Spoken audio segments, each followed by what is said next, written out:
Okay, we are live.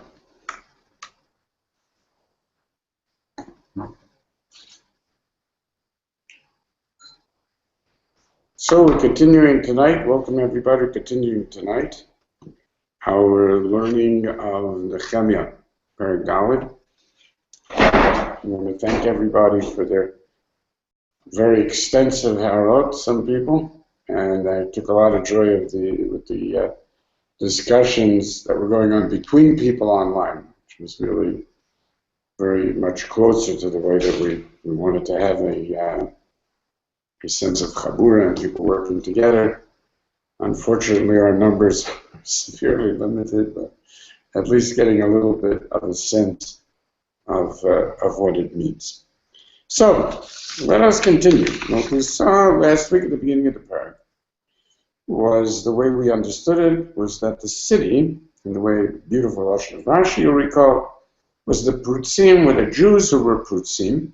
This is everything to do with the sense of the difference in Purim of the Arei HaPrazot, and that Paruz and Prutzim are very related. In other words, if you're the Arei HaPrazi, then you're talking about not being protected, being wide open, and there's a greater sense of fear and vulnerability.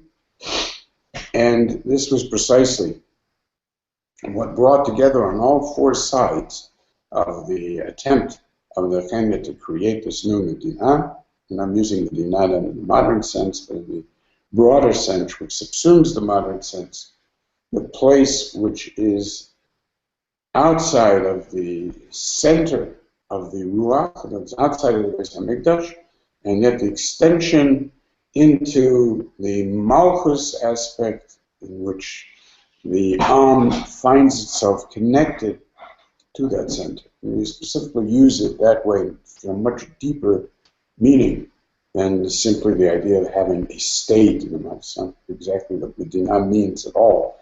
It's one of the ivutim of this idea of the state of Israel, which is built around the opposite of the concept of Medina, because it isn't built around the Beis HaMikdash at all, and that area is specifically the part that remains Choruv. Here, we are dealing with a real process of Geula. And we know that that is the case because as the Ramban tells us in Bechukotai, that the meaning of the Hitvadu et Avonam vet Avon Avotam itam vet Avon Avotam rather b'ma'alam asher ma'alu bi v'yaf asher holchu imi bakeri, and then it says v'veti otam beretz v'yem oaz hikana levavam, which are its te'azevliam, and so on. And the Ramban points out that there's very strange, instead of having a response of HaKadosh Baruch Hu to Hitvadu, and the Starti Panayim, which we find later on, Kitavo, we seem to have a reassertion of the idea of Hester Panim after Klal Yisrael does Tshuva. And the Ramban's beautiful approach is B'daitis in the Psukim is Eretz Oivehem, does not mean Eretz Oivehem in a different country. It means in Eretz Yisrael, controlled by Oivehem. And you'll notice how this is so central to everything that Nehemia is writing. I mean, it's not the theme that we've seen continuously. Oh, he keeps listing the Oivim and the Mavazim, and the idea of Histarti Panai. There, says the Ramban, is not the Hester Panim in which they will fall into Ra'ot, Rabot, and Sarot, but rather the idea is a Hester Panim, the Lashon of the Ramban, the beautiful Lashon of the Ramban, is the Hester Panei HaGeulah. So we'll be in a process of Geula, and we won't even know that we are in the middle of a Geula. It feels to us like a disaster. And it's very much what people feel today. It's so obvious to anyone with eyes that never has there been such a kirva, even Bisman Beis HaMikdash in a sense, never was there such a kirva to ultimate Geula. And the sense of the entire world collapsing around Klal Yisrael and having the only centrality to mankind being Yisrael, where everything around it falls gradually into disrepair and into giving up and into the complete sense of hopelessness and cultural suicide that we see going on all around us, which is so shocking to us. It's basically as the Gemara says, that if somebody tells you that Charva, Kesaria, and Nivna, Yerushalayim, that you can believe. But you can't believe that they're both built. It's as Klal Yisrael is built, everything else starts going downhill. So you can see, Mamish people do not have a sense, what does it mean to be Roya B'nei Hagul? So in essence, what Nehemia is coming to do is to get over that hump. And that's exactly how he starts his Tefillah HaKadosh Baruch Hu back in the beginning, that even though it's true that they still have these avonos and these rabbans of tshuva hasn't been shalema, but since they were already mitvadet avonam, so then ritzonam is latzot ritzonecha. The fact is that they have started a process of geula in themselves, an internal process of tshuva and geula. The only way this is going to get anywhere is as a Nehemia HaKadosh Baruch Hu is if it works in tandem. That as they become more mechuber to a vision of geula nafshit, they will also become more mechuber to the nature of your geula and the Mokam HaMikdash and the expansion into Medina. And if you don't help in that process, then it's going to be stillborn. And in the period of the Pekida, B'Alma will never be translated into geula.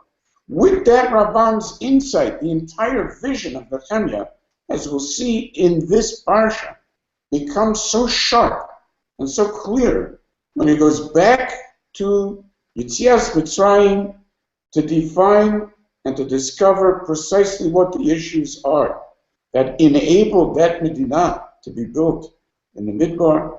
And that's exactly, even though it appears here to be just logistics and just responses to external stimuli, in reality, Nehemia's entire plan is remarkably the utilization of this stimuli. The man is an absolute genius in the way that he gradually increases the pressure, and the people begin to feel the pressure, and he waits to the moment that he can act without anybody ever understanding the fullness of the sneakiness of what he is doing, which is just simply astounding.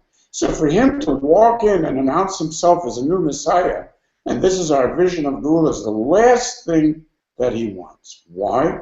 Because as we know, if this is indeed a process of Geula, and if it's Besof that we're Zocher to Geula, the whole nature of Besof is that it just comes out and emerges at the end of a process. All that he wants to do is point this process in the correct direction, and from that, he utilizes the guidelines of Moshe Rabbeinu himself and the Torah HaKadesha from the Zman Heyotenu La'am in the Midbar out of Mitzrayim. And so, as we saw, the entire idea is carefully calibrated to enrage stage by stage without getting things to be overly hot so that each stage can be dealt with. And so there was this first very sneaky, open letter, really, and he was sharing with all the pachot, and everybody found out about it, which is exactly what he wanted. His innermost plan, which was not to improve the position of the Jews as he had presented it, which was indeed to create a new Am Yisrael and a Medina, he didn't share even with those closest to him. He pretended that this was a reaction to the sad situation of the Jews, that he needed to help them out. Whereas in reality, as Heichelu Haprutzim Lehisatein, everybody on both sides of the fence, literally, began to respond differently. Because indeed, the Oivim and Sanballat and Tuvia and so on, when they recognized what that meant, and that's why Rashi's shot is so profound, when they recognize that psychologically people are beginning to feel that they actually belong here and that this is their place, this drove them crazy. But the only thing that they could do, obviously, was not to come out and declare open war against the representative of the Melech. That would have been a merida on their part and would have been met with disaster. That was the last thing they wanted. But what they did want to do is to be gorim to'ah. We saw in To'ah means fatal mistakes. To'ah on many different levels. The simplest level, to create a surprise attack. The deeper level, to sow confusion. The deepest level is Torah, is the sense that the Rambam uses, to completely disrupt the broader strategy by exactly as he calls Avodah Zarah, with this word. Avodah Zarah is the te'utam of the world. It's that which turns away, which perverts plans. It's perversion. And that's literally, that's the word used by Bar Kappara for homosexuality. To'eh ataba. That's to'eva. So the idea of things that are completely off the wall, which Goyim translate into some type of homophobia or some sense of this given feelings that we have about certain behaviors, Bar Kappara explains that isn't the point. It's the fact that something is no longer straight. Its perversion is the meaning of To'eh Ataba. Don't attempt to explain it rationally. And therefore, that's what he wanted to do here as well. All I want to do is to make everybody believe that they're doing the best that they can for themselves, while at the same time, that should jive exactly with what I want them to feel about themselves. And thereby, make them believe that there's some gradual progress and that their positions will get better and that they, of course, as we see later on, as they pretend, are really on the side of the opinion of Yerushalayim we saw before and want to help out Nehemia, which we saw later, and all of this is part of this massive Torah. And that, as we even spoke about it in the shir this week, that the idea of the difference of the Lolach and Valanu is particularly in this point, in the extent in which it is possible for them to participate not in the particulars of what is going on, but in the vision of the Melekas Machshavas of where this came from and where it's going. That's what they wanted to destroy. We don't mind if you do the work, but we do mind what that work is doing to you. And that is a much more subtle kind of attack. It's very similar to Amalek's attack, in which it isn't the specific damage that we will cause that's important. It's the fact that you lose your way that's important. That's important. What could Amalek do? They couldn't even touch anyone that was surrounded by the Anan. So Niflateya Anan, doesn't that prove the exact opposite of what they're saying? But it doesn't, because it created the breakdown of the sense of the God-given invincibility and the vision of HaKadosh Baruch Hu being with us and so on, and reduced us to being supplicants with the Yedei Moshe. So we saw that this resulted, in fact, in exactly what they wanted. We found that Yehuda coming for the first time and saying, look, we just can't carry on. We don't have the manpower to carry on, and as we saw the Koshal Koach HaSafar, we don't have the power of the morale to carry. Our morale is broken.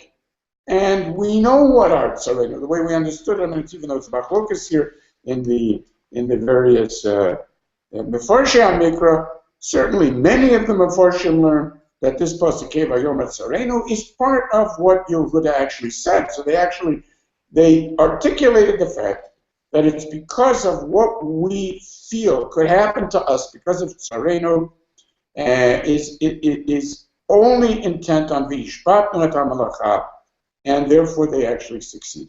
Now, we saw, this was the transition, in Pasuk Vav, that Vayikashir, I don't remember where we started, that's what I'm doing, a stop, so I'm doing a little bit of I may be redoing things, I don't remember where we get up to. So in Pasuk Vav, Vayikashir ba'u ha'yehudim ha'yoshivim etzlam, v'yomru lanu eser pa'amim mikol ha'mekomot asher tashuva elinu. Now, this is a rather opaque pasuk. It has many, many different approaches in the Mefarshim.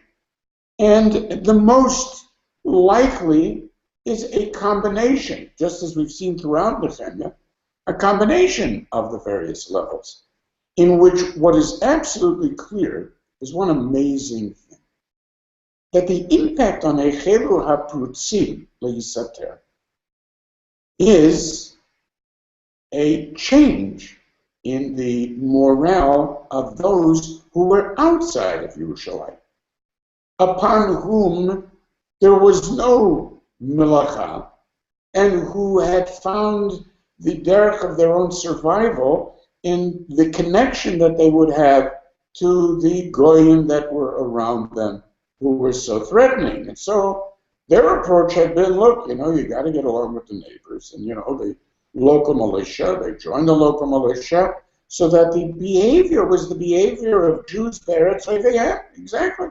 So in the same way that the Jews in Mitzrayim, the Avad and Chakmalo, took advantage of this psychology, which has become the Stockholm Syndrome. As it's actually been given a name, and it's not considered to be, by anyone who's aware of the psychological impetus, it's not considered by anyone to be an act of treachery. It's a simple psychological syndrome. You should begin to identify with your captors and with the people that you are afraid of, and you begin hearing their side of the story, and it all makes sense, and suddenly that changed. So those Yehudim that were Yoshvim Etzlam, and indeed had been actually part of the army, suddenly became exactly what all of the Jew haters always say. They are really a fifth column. This is from the time of Mitzrayim through the time of the Nazis until today. The Jews are a fifth column, and that's exactly what they were. Because as they saw the Prutzim Lehisatem, they themselves sensed something is changing. And that something is changing that had been hidden from them. That was the Hester Pnei HaGeula. Every minor change in the Hester Pnei HaGeula creates a concomitant change in the Stockholm Syndrome, so that it becomes less and less a psychological demand to identify with the others, and becomes more and more a possibility to come into a fuller understanding of your own roots and your own dreams and your own possibilities. And this was exactly what it was that the tefillah to HaKadosh Baruch Hu, Nitpalel El Eloheinu, represents. Because we know that later on, in the very same parasha over here, it says that the enemies recognize, that's the beginning of the next tucha, Vayofer Elohim et Atzatam is the same Elohim to which the tefillah was aimed. And the Vayofer Atzatam was indeed this Gilui. The Gilui itself that allowed it to be completely open, as if we have spies and drones everywhere they are, drove the enemies absolutely crazy. So on one level, the Eser Pa'amim means there were constant warnings, and the constant warnings, of course, were not the same repetitive warnings, obviously. There were constant warnings of every single new move. And the way others of the Mefarshim understand it, each and every time they attempted something, we were already there. And this happens tens of times until they find, what the heck? This is the same kind of relationship that we found with somebody is spying on us. No, it isn't somebody that's spying. It's their God. They have this Elisha guy, and he tells them everything. That's exactly what was going on here. For all they knew, God himself was coming down and had some of these little what do they call them? They use those drones with the helicopters. I forgot what they call them, quad somethings, And everywhere they are, every word is being picked up by microphone. The Jews are listening in as if they hear, and that's exactly what the Avadim said there in Malachim. You don't understand. They're listening to everything. Now, obviously, if the only thing that they have on their side is the ability to hide what they're doing because of their own chashash of the danger of open attacks, this is making their lives impossible. Not just frustrated, but impossible.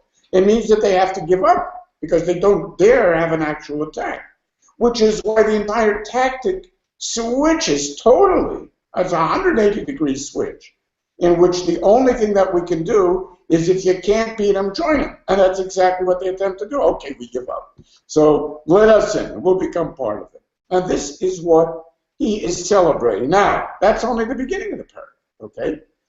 Because this is what he was waiting for.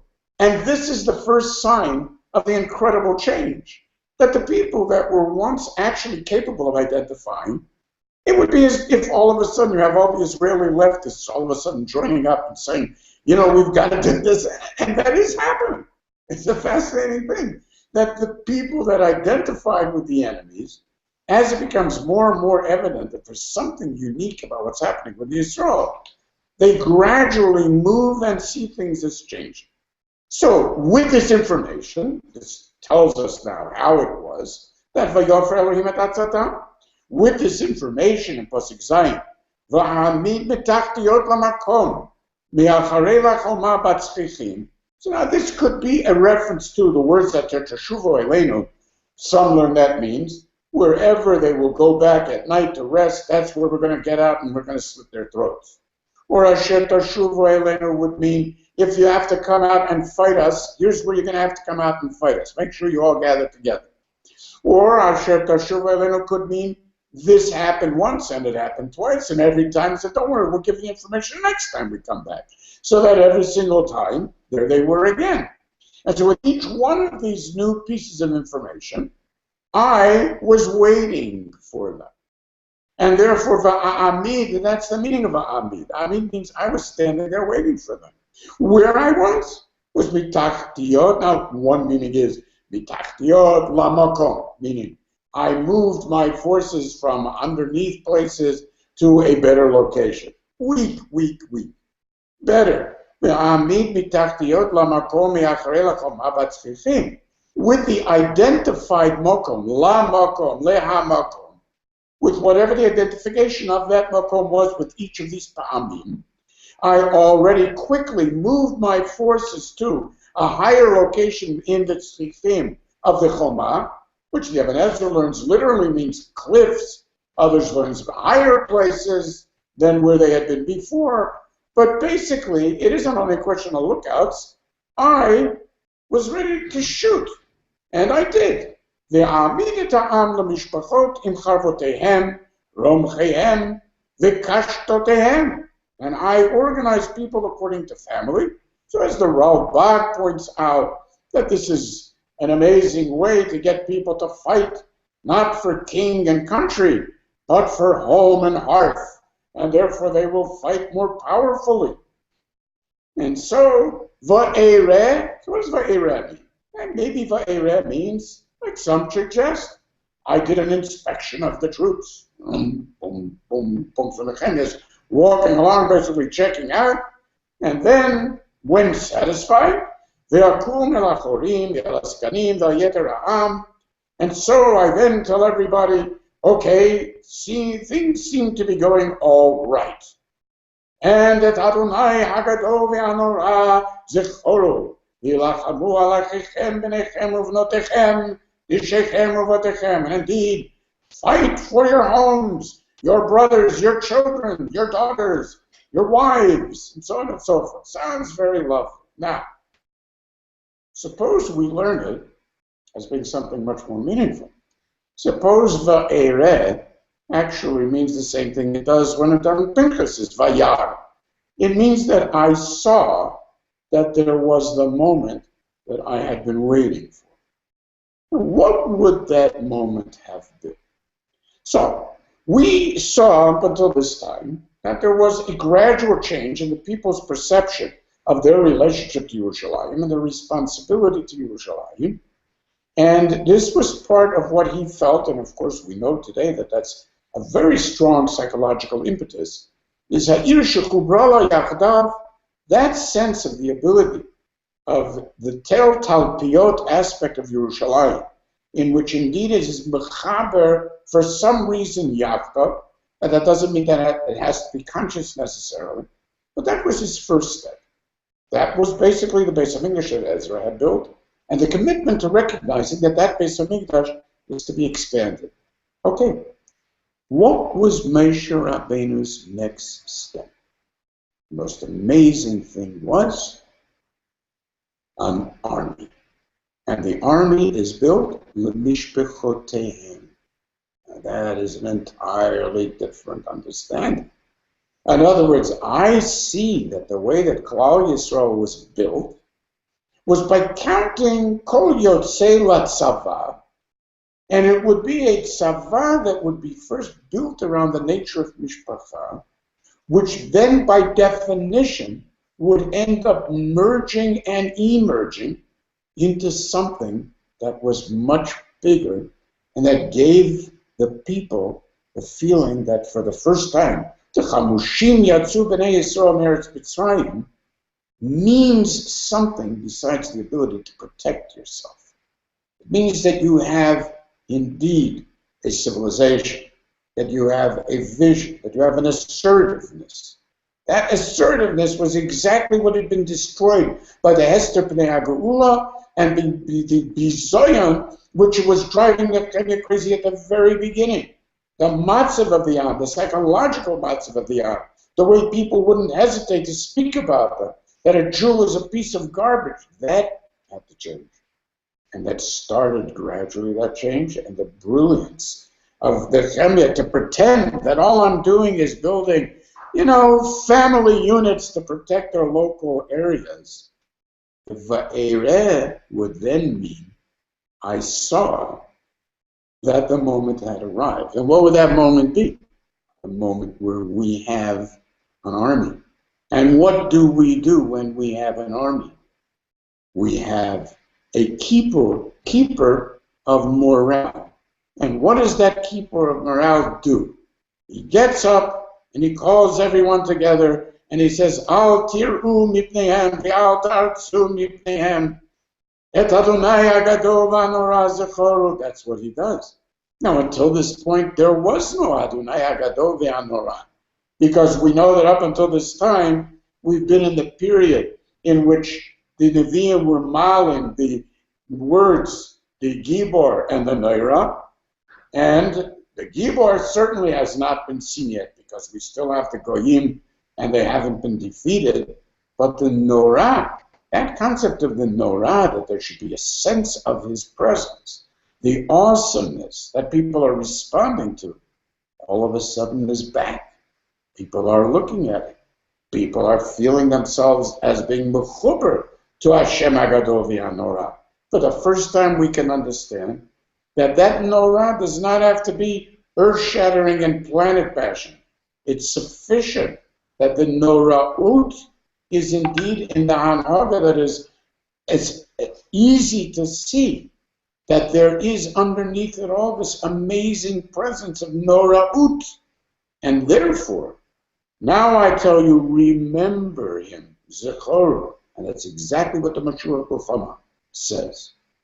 And that was the moment that the Oivenu recognized that it is over. We know no dalam. We know everything. There's not no dalam on a particular thing.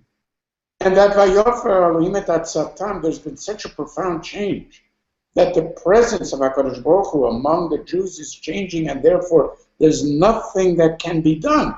The moment they understood that, we had nothing to fear, other than these little sorties and so on. We can handle little sorties. Once the psychology is cured, so then Vanashov Kulanu El Achoma Ishel Malachto. Where up until now we had to worry about creating an army and so on. Those days were over. We were now a fighting unit of nation. Vayim Hayomahu. What's the big deal, Min Hayomahu? You see that the sense here is on a massively important day, a day of great change, a day in which you can be ro'eh, a day in which you can, for the first time, say the words of a Mashiach Muhammad that haven't been heard from the time of the Churban of the Bayis Rishon. And all of a sudden, we hear those words again in the words of the Nehemia.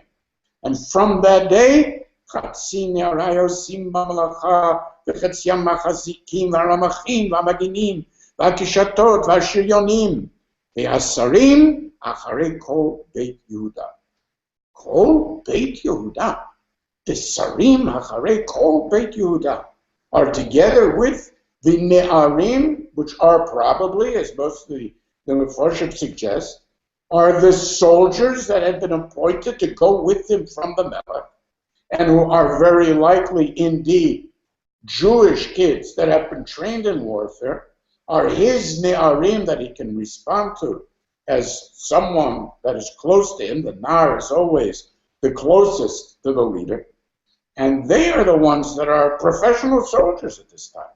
Everybody else can go back to doing their work because of the fact that now we've got units that are going around, back and forth, protecting everyone, ready to gather, do battle if necessary. The entire psychological disaster of the Pirza has now been changed.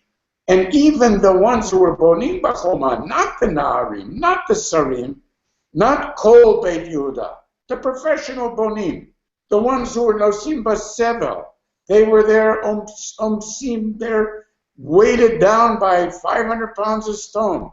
It doesn't matter. Ba'achat yodo oseh b'melacha ve'achat machzeket hashalach.